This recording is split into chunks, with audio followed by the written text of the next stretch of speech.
صدر ٹرمپ کے اپنے تجارتی شراکت داروں سے درآمد کیے جانے والے اسٹیل اور ایلومینیم پر محصولات عائد کرنے کے فیصلے پر سخت رد عمل دیکھنے میں آیا ہے۔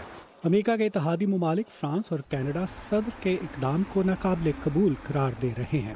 کینیڈا اور میکسیکو نے جوابی کارروائی کے طور پر امریکی اشیاء پر ایسے ہی محصولات عائد کرنے کی دھمکی دی ہے۔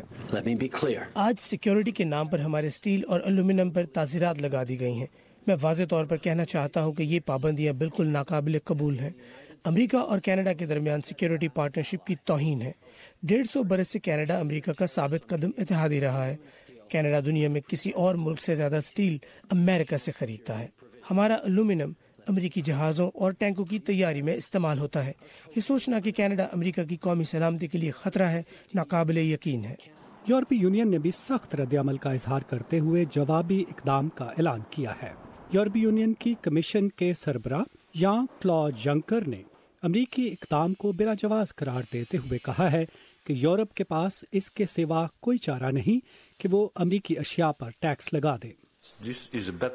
عالمی تجارت کے لیے یہ ایک برا دن ہے، اس لیے یورپی یونین فوراً ورلڈ ٹریڈ آرگنائزیشن کی عدالت سے اس معاملے کے حل کے لیے رجوع کریں گے اور آئندہ چند گھنٹوں میں جوابی اقدامات کا اعلان کریں گے، کیونکہ یہ ناقابل قبول ہے کہ ایک ملک عالمی تجارت کے معاملے میں یک طرفہ طور پر پابندیاں عائد کرے۔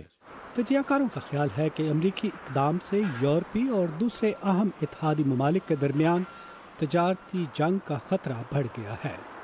نریم یعقوب، اردو VOA، واشنگٹن۔